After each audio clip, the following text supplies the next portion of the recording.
الحمد للہ رب العالمین والصلاة والسلام علی سید الانبیاء والمرسلین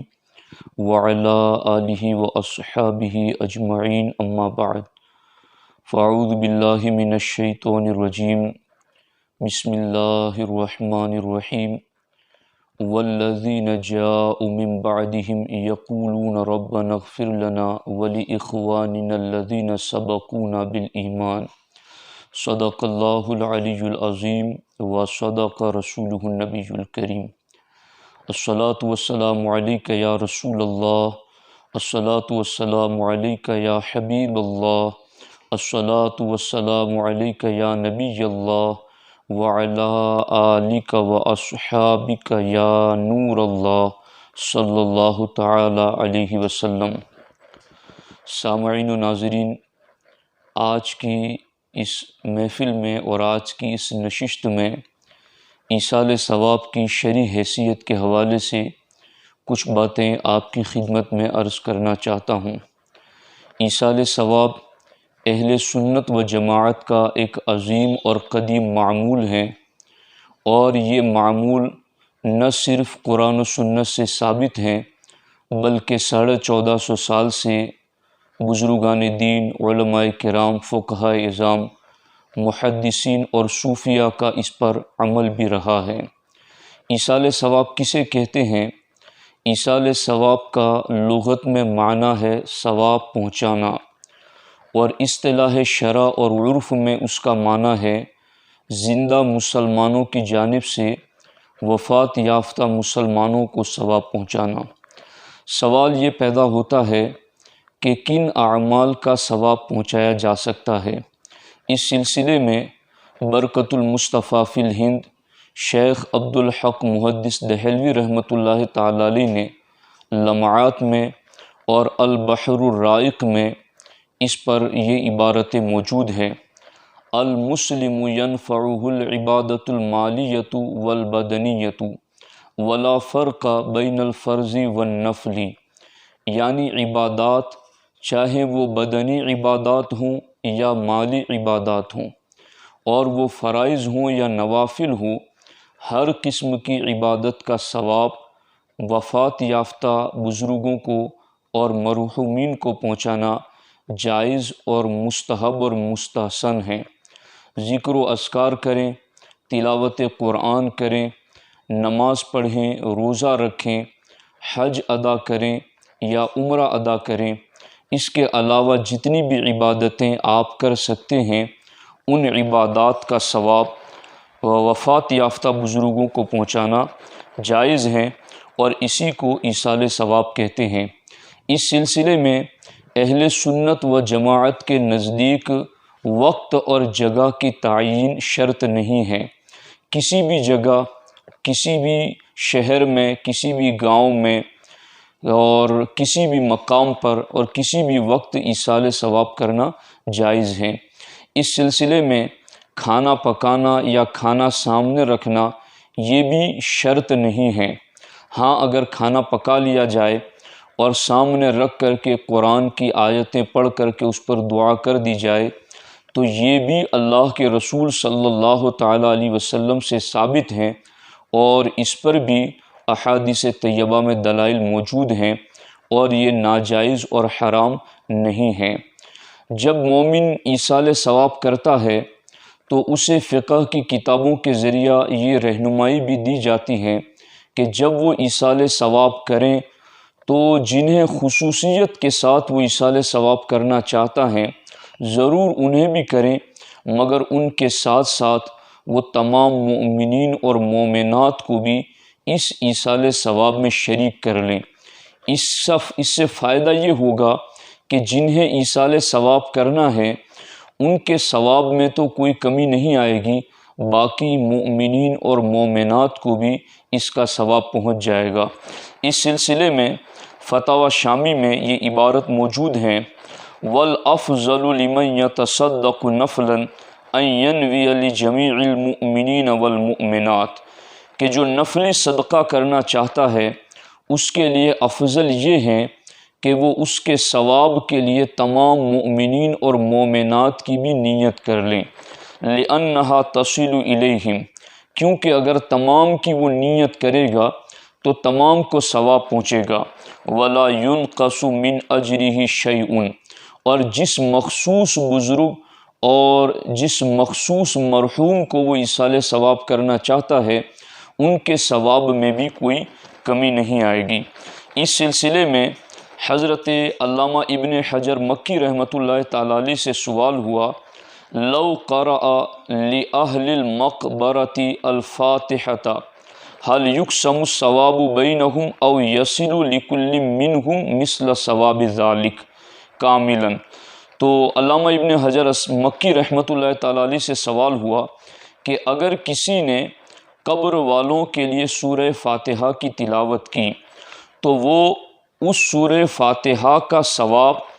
تمام کو قبر والوں کو تقسیم کر کے دیا جائے گا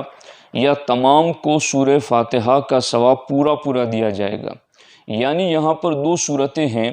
ایک بندے نے سورہ فاتحہ پڑھ لی اور وہ چاہتا ہے کہ قبرستان والوں کو ایصال ثواب کر دیں،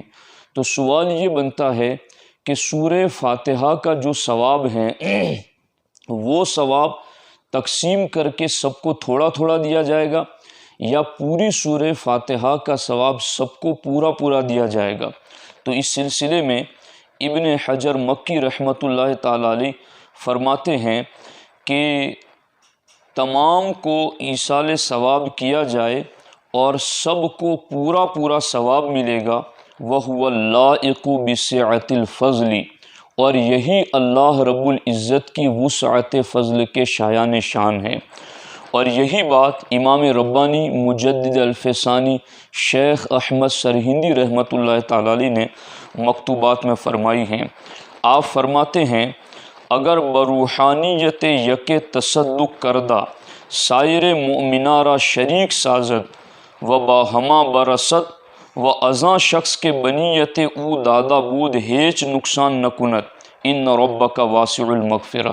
یعنی اگر ایک کی روحانیت کے لیے صدقہ کر کے سارے مومنین کو ایصال ثواب میں شریک کر لے تو جس مخصوص کو ایصال ثواب کرنا ہے اس کے ثواب میں کوئی کمی بھی نہیں ہوگی اور باقی تمام لوگوں کو بھی اس کا ثواب پہنچ جائے گا۔ اس سلسلے میں ایک فتاوی شامی کی بنیادی عبارت ہے جسے سننے کے بعد ساری حدیث کی کتابوں کا نچوڑ اس میں موجود ہیں۔ فتاوی شامی میں بحر الرائق کے حوالے سے لکھا گیا ہے، من صام او صلی او تصدق جعل ثوابہ لغیرہ من الاموات والاحیاء جازا، جس نے نماز پڑھی، روزہ رکھا یا صدقہ دیا وہ اپنا ثواب اپنے علاوہ کو بھی بھیج سکتا ہے، جازا یہ جائز ہیں۔ وَيَصِلُ ثَوَابُهُمْ إِلَيْهِمْ عِنْدَ أَهْلِ السُّنَّةِ وَالْجَمَاعَةِ، اور اہل سنت و جماعت کا نظریہ یہ ہے کہ یہ نماز ہو یا روزہ ہو یا صدقہ ہو اس کا ثواب جنہیں بھیجا گیا ہے انہیں ضرور پہنچتا ہے۔ اور اس سلسلے میں یہ بات بھی خاص طور پر قابل لحاظ رہے کہ کبھی یوں ہوتا ہے کہ بندہ جب نیک عمل کر رہا ہوتا ہے اس وقت ہی اس کی نیت ہوتی ہے کہ یہ نیک عمل اس لیے کرتا ہوں کہ فلاں بزرگ یا فلاں مرحوم کو اس کا ثواب پہنچانا ہے، اور کبھی یوں ہوتا ہے کہ جب وہ نیک عمل کر رہا ہوتا ہے اس وقت اس کے دل میں کسی کو ایصال ثواب کرنے کی نیت نہیں ہوتی بلکہ وہ اپنے لیے کر رہا ہوتا ہے، تو ان دونوں صورتوں میں اس عمل نیک کا ثواب پہنچانا اس کے لیے جائز ہے۔ یعنی جس وقت کہ وہ نیک عمل اپنے لیے کر رہا تھا اور بعد میں وہ عمل کا ثواب پہنچانا چاہتا ہے تو وہ بھی پہنچا سکتا ہے، اور جو نیک عمل کرتے وقت یا کرنے سے پہلے ہی کسی کو ایصال ثواب کی نیت کر لی تو یہ بھی جائز ہے۔ اس سلسلے میں فرماتے ہیں لا فرق بین ان ینوی بہ عند الفعل للغیر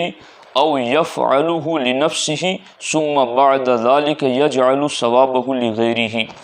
اور اسی عبارت کے ذریعے یہ بتایا گیا کہ اپنے لیے وہ عمل کیا ہو یا پہلے ہی سے ایصال ثواب کی نیت سے کیا گیا ہو، دونوں صورتوں میں اس عمل کا ثواب پہنچانا جائز ہے۔ اب یہاں پر ملک العلماء علامہ ظفر الدین بہاری رحمۃ اللہ تعالی علیہ نے اپنی کتاب میں علامہ صدر الدین ابو عبداللہ دمشقی کی کتاب رحمت الامہ فی اختلاف الائمہ کے حوالے سے لکھا ہے، اجمعوا علی ان الاستغفار والدعاء والصدقۃ والحج والعتق ينفع المیت ویصل الیہ ثوابہ، یعنی استغفار کرنا، دعا کرنا، صدقہ کرنا، حج ادا کرنا، غلام آزاد کرنا اور اس کا ثواب مردے کو اور مرحوم کو پہنچانا، اس پر اجماع ہے۔ اور اس سلسلے میں شیخ عبدالحق محدث دہلوی رحمۃ اللہ تعالیٰ علیہ، علامہ اسماعیل حقی رحمۃ اللہ تعالیٰ علیہ تفسیر روح البیان میں ارشاد فرماتے ہیں، قال الشیخ تقی الدین ابو العباس من اعتقد ان الانسان لا ينفع الا بعمله فقد خرق الاجماع۔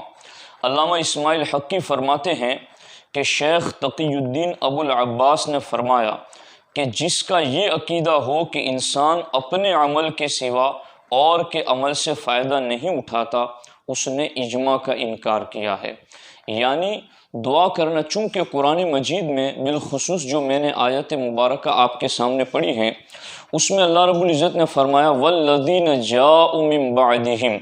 کہ وہ لوگ جو بعد میں آئے وہ یہ دعا کرتے ہیں، ربنا اغفر لنا ولاخواننا الذین سبقونا بالایمان، اے اللہ ہمیں بھی بخش دیں اور ہم سے پہلے جو ایمان کے ساتھ ہمارے بھائی دنیا سے گئے ہیں انہیں بھی بخش دیں۔ تو جب دعا کی وجہ سے وہاں فائدہ پہنچتا ہے تو پھر باقی ذکر و اذکار، صدقہ و خیرات اور مالی اور بدنی عبادات کا ثواب کیوں نہیں پہنچتا ہے۔ اس سلسلے میں ہمارے آقا حضور سید عالم صلی اللہ تعالی علیہ وسلم سے بھی سوال ہوا۔ عینی شرح بخاری میں یہ روایت موجود ہیں، حضرت انس رضی اللہ تعالیٰ عنہ سے روایت ہے، ایک شخص نے بارگاہ رسالت میں حاضر ہو کر سوال کیا، یا رسول اللہ صلی اللہ علیہ وسلم انا نتصدق عن موتا ونحج عنہم وندعو لہم فہل یصل الیہم ذالک۔ انہوں نے سوال کیا، یا رسول اللہ صلی اللہ علیہ وسلم ہم مرحومین کے لیے صدقہ کرتے ہیں، ان کی طرف سے حج کرتے ہیں، ان کے لیے دعا کرتے ہیں، فہل یصل الیہم ذالک، تو کیا یہ ان کو پہنچتا ہے؟ یعنی ہمارا حج کر کے ثواب پہنچانا، ہمارا صدقہ دے کر ثواب پہنچانا اور ہمارا ان کے لیے دعا کرنا، تو کیا اس کا فائدہ انہیں پہنچتا ہے؟ تو ہمارے آقا علیہ الصلوۃ والسلام نے ارشاد فرمایا، نعم انہ یصل الیہم، ہاں ان تمام عبادات کا ثواب انہیں پہنچتا ہے۔ وَيَفْرَحُونَ كَمَا يَفْرَحُ أَحَدُكُمْ بِالطَّبْقِ إِذَا أُهْدِيَ إِلَيْهِ، اور جنہیں تم ثواب پہنچاتے ہو وہ ایسے ہی خوش ہوتے ہیں جیسے کہ تمہارے پاس کوئی ہدیہ پہنچائے، کوئی تحفے میں کوئی چیز پیش کرے، تو اس تحفے پر جتنی تمہاری طبیعتیں خوش ہوتی ہیں، ایصال ثواب کے تحفوں پر مردے بھی اتنے ہی زیادہ خوش ہوتے ہیں۔ اس سلسلے میں کہ ان اعمال صالحہ کا ثواب کتنا زیادہ ہوتا ہے، اہل سنت و جماعت ہمیں اس بات کا شاید پتہ نہ ہو کہ یہ سورہ فاتحہ، سورہ اخلاص، آیت الکرسی اور 4 کل پڑھ کر کے جو ہم بزرگان دین کو یا اپنے مرحومین کو ایصال ثواب کرتے ہیں، اس کا ثواب کتنا زیادہ ہوتا ہے۔ آپ اندازہ لگائیں اس روایت سے۔ مرقات شرح مشکات میں علامہ علی قاری رحمۃ اللہ تعالیٰ علیہ لکھتے ہیں، قال حماد المکی، امام حماد المکی فرماتے ہیں،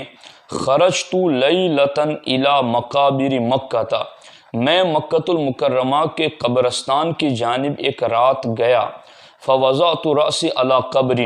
تو ایک قبر کے پاس میں نے سر رکھ دیا، فنمت، اور میں سو گیا، فرأیت اہل المقابر حلقۃ حلقہ، تو میں نے تمام قبر والوں کو حلقہ در حلقہ بیٹھے ہوئے دیکھا، فقلت، تو میں نے کہا، قامت القیامت، کیا قیامت قائم ہو گئی ہیں؟ انہوں نے کہا، لا، نہیں، ولیکن رجل من اخواننا قرأ قل هو اللہ احد وجعل ثوابها لنا نحن نقتسمه منذ سنة۔ سبحان اللہ۔ آپ دیکھیں وہ فرماتے ہیں کیا قیامت قائم ہوگی اس لیے حلقہ در حلقہ بیٹھ کر انتظار کر رہے ہوں؟ کہا نہیں، ہمارے ایک بھائی نے قل هو اللہ احد شریف پڑھی اور پڑھ کر کے اس کا ثواب ہمیں بھیجا، 1 سال سے ہم اس کا ثواب آپس میں تقسیم کر رہے ہیں۔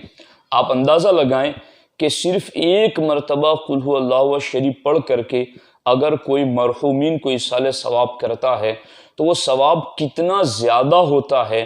کہ حلقہ در حلقہ بیٹھ کر کے اسے 1 سال ہو گیا تقسیم کرتے کرتے۔ اس سلسلے میں امام نووی اپنی کتاب الاذکار میں فرماتے ہیں کہ امام محمد بن احمد المروزی کہتے ہیں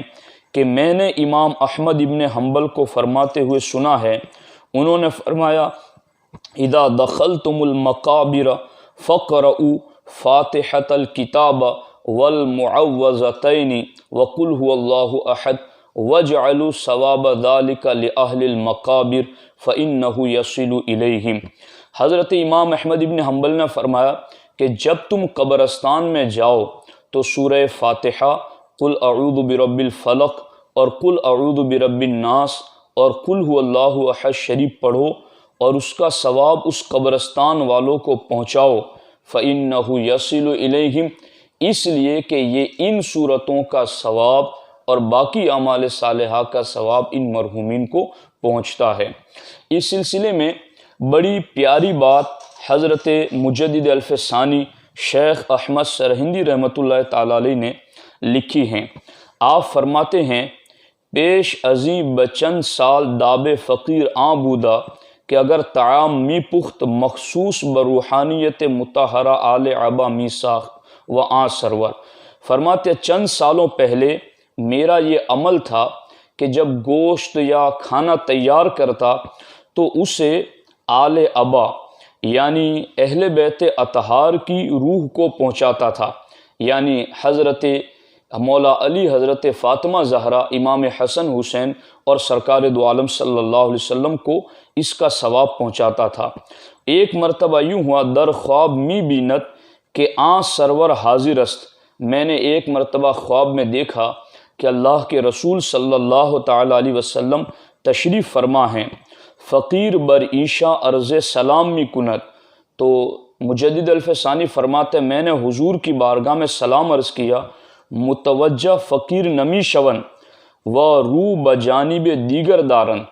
تو میں نے دیکھا کہ اللہ کے رسول صلی اللہ تعالی علیہ وسلم اپنا چہرہ دوسری طرف پھیرے ہوئے ہیں اور میری طرف متوجہ نہیں ہو رہے ہیں۔ پھر اچانک یہ ہوا دری اسنا بفقیر فرمودن کہ من طعام در خانہ عائشہ می خورم، سرکار دو عالم صلی اللہ علیہ وسلم نے مجھے خوابی میں فرمایا کہ میں عائشہ کے گھر میں کھانا کھاتا ہوں، ہر کے مرا طعام فرستت بخانہ عائشہ فرستت، جو کوئی مجھے کھانا بھیجنا چاہے وہ عائشہ کے گھر میں بھیجے، اس لیے کہ میں عائشہ کے گھر میں کھانا کھاتا ہوں۔ مجدد الف ثانی رحمۃ اللہ تعالی علیہ یہ وہ عظیم بزرگ ہیں جنہیں وہ لوگ بھی تسلیم کرتے ہیں کہ جو آج ایصال ثواب کے منکر ہیں، اور آج وہ یہ کہتے ہیں کہ یہ کھانا پکانا کہاں لکھا ہے، سامنے رکھنا کہاں لکھا ہے، حالانکہ سارا کچھ لکھا ہوا ہے، پڑھنے کی ضرورت ہے اور اس پر غور و فکر کرنے کی ضرورت ہے۔ اور اتنا تعجب ان لوگوں پر نہیں ہے کہ جو فقہ کے منکر ہیں، تعجب ان لوگوں پر ہیں جو فقہ کو مانتے ہیں اور اس کے باوجود بھی ایصال ثواب کے منکر ہیں۔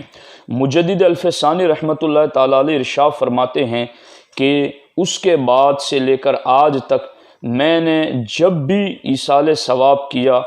اور کھانا رکھا تو میں نے ام المومنین عائشہ صدیقہ رضی اللہ تعالیٰ عنہ اور دیگر تمام ازواج مطہرات جو کہ اہل بیت اطہار ہیں انہیں بھی ایصال ثواب میں نے شریک کر لیا۔ اس سلسلے میں حضرت شاہ ولی اللہ محدث دہلوی رحمۃ اللہ تعالی علیہ الدر الثمین میں لکھتے ہیں کہ میں ہر سال اللہ کے رسول صلی اللہ علیہ وسلم کی میلاد کے موقع پر ایصال ثواب کی نیت سے کھانا پکاتا، اور ایک سال تنگ دستی کی وجہ سے کچھ میسر نہ آیا تو میں نے بھنے ہوئے چنوں پر ہی فاتحہ دے دیا اور انہیں ایصال ثواب کر دیا اور پھر ان کو لوگوں میں تقسیم کر دیا۔ حضرت شاہ ولی اللہ محدث دہلوی رحمۃ اللہ تعالیٰ علیہ فرماتے ہیں، میں رات کو اللہ کے رسول صلی اللہ تعالیٰ علیہ وسلم کی زیارت سے مشرف ہوا اور میں نے دیکھا کہ اللہ کے رسول صلی اللہ علیہ وسلم کے سامنے وہ بھنے ہوئے چنے رکھے ہوئے ہیں اور آپ بہت خوش ہو رہے ہیں۔ اب یہاں ٹھہر کر کے میں یہ بات عرض کرنا چاہتا ہوں کہ یہ جو قرآن مقدس کی آیات طیبات کی تلاوت ہیں اور حج ادا کرنا ہے، تو یہ ہیں بدنی عبادتیں، اور پھر اس کے ساتھ ساتھ کھانا رکھ دیا جائے یا صدقہ دے دیا جائے تو یہ ہیں مالی عبادتیں۔ اور یہ دونوں چیزیں ان ذکر کی ہوئی روایتوں سے ثابت ہو گئی، یعنی حضرت مجدد الف ثانی اور شاہ عبد الرحیم کے حوالے سے جو شاہ ولی اللہ نے واقعہ بیان کیا، ان دونوں سے یہ ثابت ہوا کہ مالی عبادتیں بھی ایصال ثواب اس کا بھی جائز ہیں، اور پھر بدنی عبادتیں جو کہ سرکار دو عالم صلی اللہ علیہ وسلم سے سوال ہوا، اس میں بدنی اور مالی عبادتیں دونوں کا ذکر ہیں، اس کا بھی ایصال ثواب جائز ہیں۔ اور یہاں بڑی بات یہ ہے جو ملک العلماء علامہ ظفر الدین بہاری رحمۃ اللہ تعالیٰ علیہ نے اپنی کتاب میں فرمایا کہ جو چیز ایصال ثواب کے لیے پکائی جاتی اور تقسیم کی جاتی ہیں وہ بے عینی ہی پہنچتی ہیں، یعنی یہ انہی کی بات ہے کہ انہوں نے فرمایا کہ وہ بے عینی ہی پہنچتی ہیں، اور ظاہر سی بات ہے یہ مجدد الف ثانی رحمۃ اللہ تعالیٰ علیہ کی بات سے بھی ثابت ہوتا ہے، اور شاہ ولی اللہ محدث دہلوی رحمۃ اللہ علیہ نے جو اپنے والد شاہ عبد الرحیم کے حوالے سے بیان کیا، اس سے بھی یہ عمل ثابت ہوتا ہے۔ اس سلسلے میں کہ ثواب پہنچانے کا جو عمل ہے وہ ہمارے آقا حضور سید عالم صلی اللہ تعالیٰ علیہ وسلم نے خود اپنے صحابہ کو اس کا حکم دیا اور اس کی ترغیب دلائی ہے۔ حضرت سعد بن عبادہ رضی اللہ تعالیٰ عنہ نے بارگاہ رسالت میں عرض کی، ان ام سعد ماتت، کہ سعد کی والدہ کا انتقال ہو گیا ہے، فأی الصدقۃ افضل، تو حضور ان کے لیے کون سا صدقہ افضل ہوگا؟ تو ہمارے آقا علیہ السلام نے فرمایا الماء، ان کے لیے پانی کا صدقہ بہتر ہے۔ فحفر بئرا وقال هذه لأم سعد، تو انہوں نے کنواں کھودوایا اور کہا هذه لأم سعد، کہ یہ سعد کی ماں کے لیے ہیں۔ یہاں انہوں نے کنویں کو سامنے رکھ کر هذه اس میں اشارہ کے ساتھ کہا هذه لأم سعد، یہ سعد کی ماں کے لیے ہیں، تو چیز سامنے رکھ کر کے بھی ایصال ثواب کرنا جائز ہیں۔ اسی طریقے سے ام المومنین عائشہ صدیقہ سے روایت ہے، بخاری اور مسلم دونوں میں موجود ہیں، ایک بندے نے سرکار دو عالم صلی اللہ تعالیٰ علیہ وسلم کی بارگاہ میں آ کر عرض کیا، ان امی افتلتت نفسها واظنها لو تکلمت تصدقت فهل لها اجر ان تصدقت عنها قال نعم۔ سرکار سے پوچھا، حضور میری والدہ کا انتقال ہو گیا اچانک، اور میں گمان کرتا ہوں کہ اگر وہ بات کرتی تو صدقہ ضرور کرتی، تو اگر میں صدقہ کروں تو کیا ان کو ایصال ثواب ہوگا اس صدقے کا؟ تو ہمارے آقا علیہ السلام نے فرمایا نعم، ضرور اس کا ثواب انہیں پہنچے گا۔ اس سلسلے میں آپ نے اس چیز کو سن لیا ہے کہ بدنی عبادتیں ہوں یا مالی عبادتیں ہوں یا لسانی عبادات ہوں، ان تمام کا ایصال ثواب کرنا جائز ہیں۔ اب ہمارے آقا حضور سید عالم صلی اللہ تعالیٰ علیہ وسلم معراج شریف میں گئے تو سرکار نے اللہ کی بارگاہ میں یہی تو کہا، التحیات للہ والصلوات والطیبات،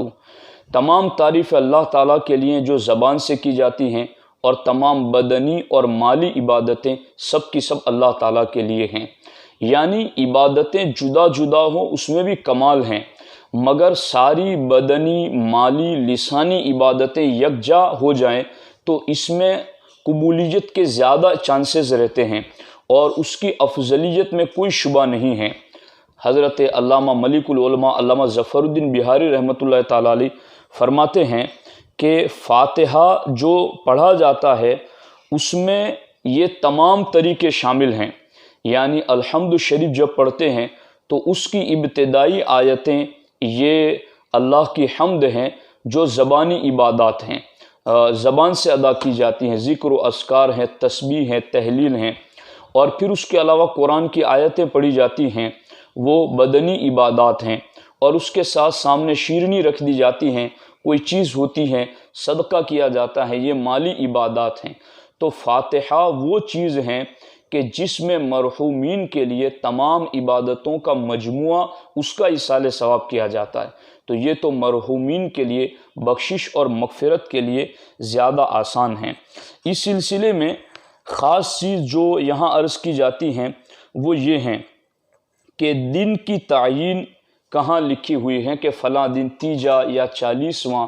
تو اس سلسلے میں میں نے پہلے ہی اہل سنت و جماعت کا جو نظریہ ہے وہ عرض کر دیا ہے کہ ہمارے یہاں دن کی تعیین کوئی فرض، واجب اور شرط نہیں ہے، بلکہ دن کی تعیین یا وقت کی تعیین یہ لوگوں کی سہولت اور آسانی کے لیے ہوتی ہیں۔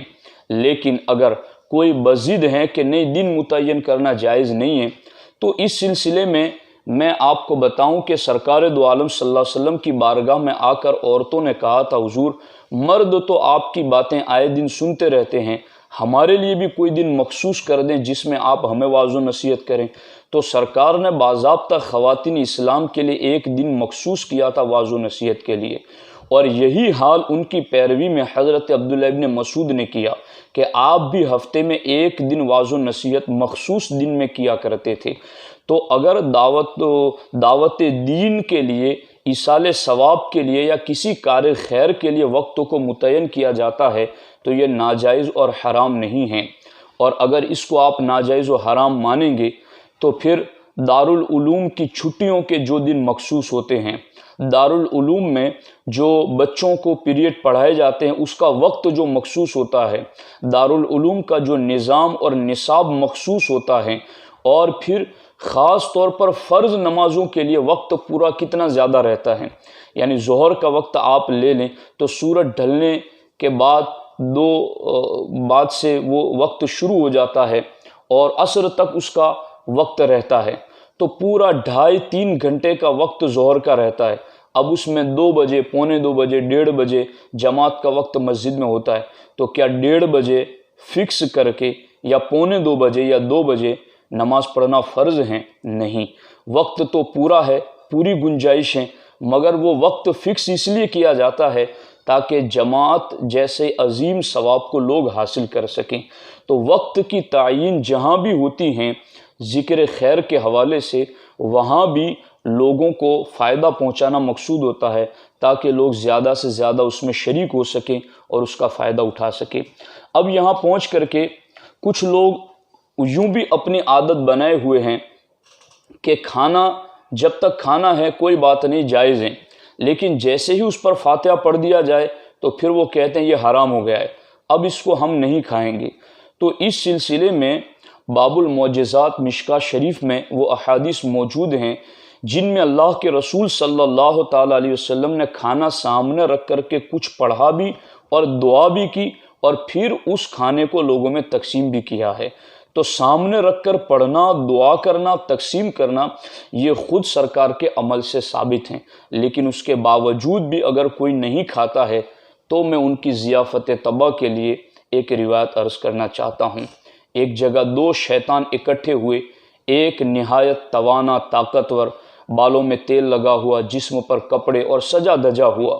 اور دوسری طرف ایک نہایت کمزور، دبلا پتلا، ہڈیاں نظر آ رہی، جسم پر لباس نہیں، بالوں میں تیل نہیں، پاؤں میں جوتے نہیں، دونوں اکٹھا ہو کر کے ایک دوسرے سے بات کرتے ہیں، بھائی تو اتنا توانا، طاقتور کیسے ہیں اور ایسا تیل لگایا ہوا اور ایسا خوبصورت ہے؟ کہا جس کے ساتھ میں دنیا میں پیدا ہوا ہوں وہ مسلمان نہیں ہے،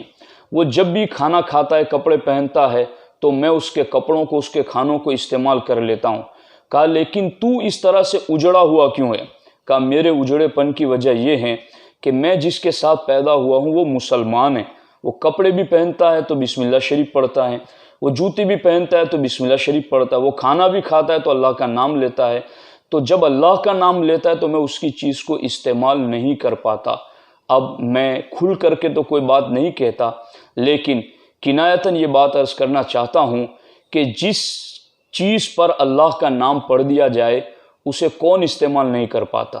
اس حکایت میں تو شیطان ہے جو اللہ کا نام پڑھے جانے کے بعد اس چیز کو استعمال کرنا اپنے لیے حرام سمجھتا ہے، اور پھر یہ کہ جس چیز پر پڑھ دیا جائے پھر وہ چیز کسی ایسے شخص کے لیے مناسب بھی نہیں رہتی ہیں۔ اس لیے اہل سنت و جماعت بھی بڑے ہوشیار ہیں،